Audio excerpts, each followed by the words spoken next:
She lines up public support ministers in New England who would begin to speak of it. She's working on something we call political will. And political will is a hard thing to achieve. We will make reforms in America if we sense that there is an important thing that's taking place to citizens of the society that could be addressed and should be addressed. But you've got to get, first of all, you've got to get people knowledgeable of it, right? And so she gets people writing newspaper articles and highlighting it. We talk about, sometimes we're going to talk about, so here's our word reform, right? We've identified something and we're trying to make it better, but frequently we will have reform journalists, that's news people, who are trying to get the public aware of something because we're a democracy, right? And usually our legislatures are mostly interested in perhaps, well, mostly economic growth, sometimes the containment of criminality and what to do with criminals, but very rarely are we too very interested in something called public welfare.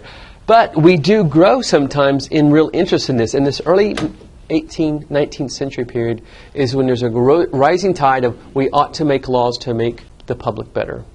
So anyway, here's one of the memorials she writes. I proceed, gentlemen, briefly to call your attention to the present state of insane persons confined within this commonwealth, in cages, stalls, pens, chained, naked, beaten with rods, and lashed into obedience.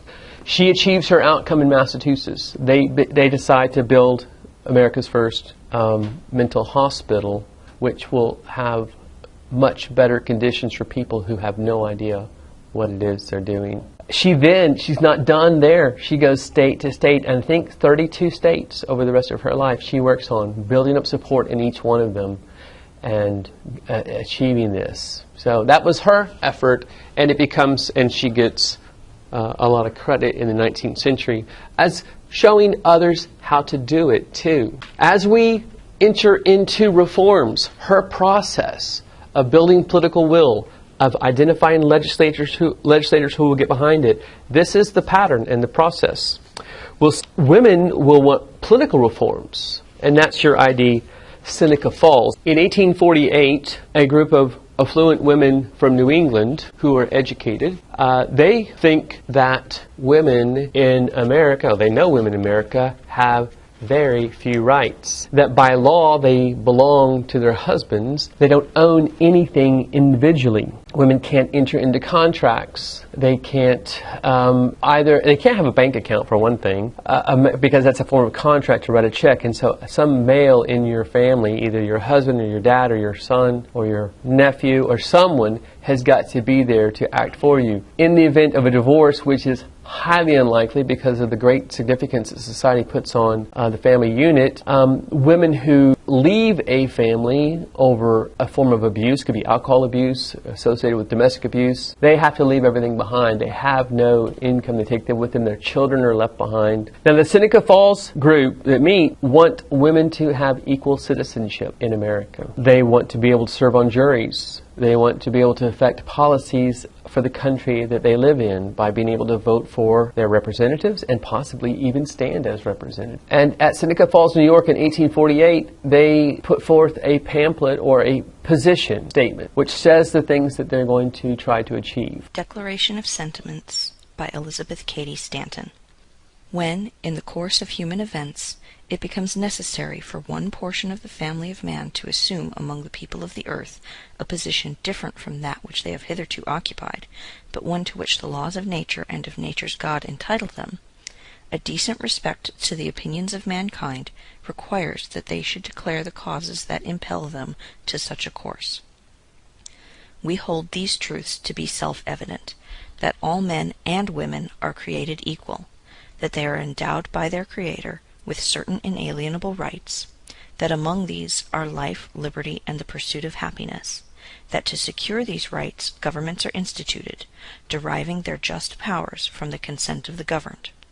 Whenever any form of government becomes destructive of these ends, it is the right of those who suffer from it to refuse allegiance to it, and to insist upon the institution of a new government, laying its foundation on such principles and organizing its powers in such form as to them shall seem most likely to affect their safety and happiness. But when a long train of abuses and usurpations, pursuing invariably the same object, evinces a design to reduce them under absolute despotism, it is their duty to throw off such government, and to provide new guards for their future security. Such has been the patient sufferance of the women under this government, and such is now the necessity which constrains them to demand the equal station to which they are entitled. The history of mankind is a history of repeated injuries and usurpations on the part of man toward woman, having in direct object the establishment of an absolute tyranny over her. To prove this, let facts be submitted to a candid world. He has never permitted her to exercise her inalienable right to the elective franchise. He has compelled her to submit to laws in the formation of which she had no voice. He has withheld from her rights which are given to the most ignorant and degraded men, both natives and foreigners. Having deprived her of this first right of a citizen, the elective franchise, thereby leaving her without representation in the halls of legislation, he has oppressed her on all sides. He has made her, if married, in the eye of the law, civilly dead. He has taken from her all right in property, even to the wages she earns. He has made her, morally, an irresponsible being, as she can commit many crimes with impunity, provided they be done in the presence of her husband. In the covenant of marriage, she is compelled to promise obedience to her husband, he becoming, to all intents and purposes, her master, the law giving him power to deprive her of her liberty and to administer chastisement. He has so framed the laws of divorce as to what shall be the proper causes, and in case of separation, to whom the guardianship of the children shall be given, as to be wholly regardless of the happiness of women. The law in all cases going upon a false supposition to the supremacy of man, and giving all power into his hands. After depriving her of all rights as a married woman, if single and the owner of property, he has taxed her to support a government which recognizes her only when her property can be made profitable to it. He has monopolized nearly all the profitable employments, and from those she is permitted to follow, she receives but a scanty remuneration. He closes against her all the avenues to wealth and distinction which he considers most honorable to himself.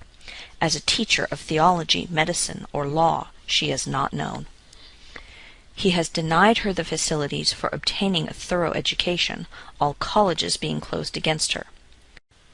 He allows her in church as well as state, but a subordinate position, claiming apostolic authority for her exclusion from the ministry, and with some exceptions, from any public participation in the affairs of the church. He has created a false public sentiment by giving to the world a different code of morals for men and women, by which moral delinquencies which exclude women from society are not only tolerated, but deemed of little account in man. He has usurped the prerogative of Jehovah himself, claiming it as his right to assign for her a sphere of action, when that belongs to her conscience and to her God. He has endeavored in every way that he could to destroy her confidence in her own powers, to lessen her self-respect, and to make her willing to lead a dependent and abject life.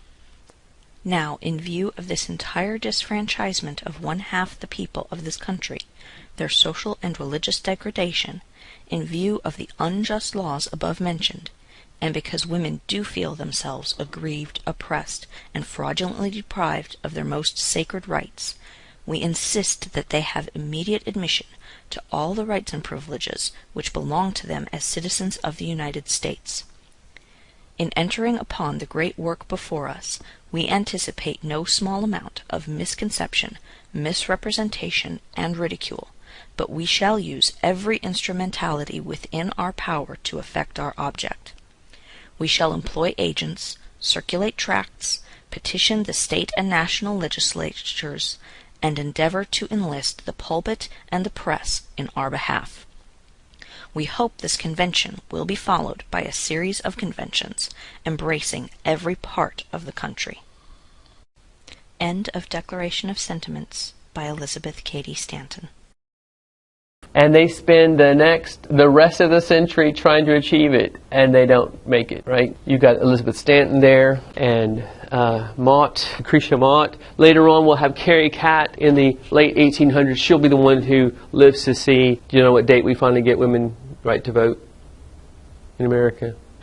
1919, 19th Amendment to the United States Constitution. So that's Seneca Falls. Now they try to organize nationally. They create the American women's suffrage movement, and they're trying to organize, but they've got big obstacles to overcome too. And is the political will there? Not in a lot of places, because men don't want women voting, and they don't think it's a proper role for women. And some women are saying that's not proper for us, because they have taken on. Some of the most ardent protectors of the cult of femininity is women. They think that they've accepted this position, and they, in some ways, value the arrangement. But some women aren't happy with the arrangement, potentially many.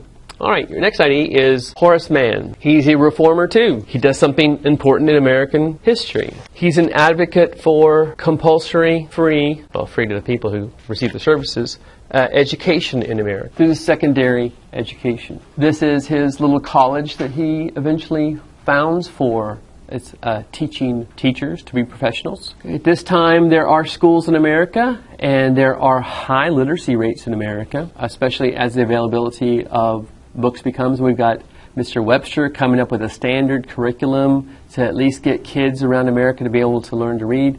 But there's very few days in a year that kids go to school, and they only go through about 4th or 5th grade. And that's where they stop. And Horace Mann believes that society is impacted by the education. And this is formal. I guess many kids do go beyond that in their education. But as far as society providing the funds for educating our citizens, we stop at about 4th grade in most places. So he's an advocate for going all the way through 12 grades of this. He organizes the first teachers' college, and his idea is he wants to do two things. He wants to expand public education in America. He wants to highlight for the different states the significance and benefits of having an educated citizens in a republic. He believes it'll have to be compulsory, right? Because there are lots of families who can't afford to send their kids to school because they're using them on the farm or they're using them in the factories and so we're going to have to make this compulsory. We're going to have truancy laws. But then that final step is, if we're going to do all this, we better have educated teachers and ones who've got to a certain level of education. And this needs to be post-secondary school, right? You don't want, the teachers are going to teach, they better know what they're doing in some capacity. So his college is to train teachers, but he does do something that we call the professions. There's ongoing education for professionals. He starts a journal for educators who've come through his program. And the journal is something that he edits and sends out to his graduates who are now out in the field. And what the journal is full of is ongoing ideas about the best way by which to teach certain subjects or how to handle the classroom. And he's getting that information from former graduates who are highly interested in pedagogy. And they're sending information back, and he begins to have conferences and meetings, and we share ideas with each other. Then for those who couldn't be there, the journal goes out to them. But this is how professions form. You know you're in a profession if your profession has a journal, right? And almost you could be the manager of golf courses, greens, right? And you'll have a journal. There'll be a magazine for your field. But the professionalization of American business life and institutions and beyond that is one of the hallmarks of America, I think, greatness as we grow up into the 20th century. So I've got a couple of things going on there. Education plus the whole concept of professionalization of America. So there's Horace Mann. You can blame him for what you had to go through over the last 12 years.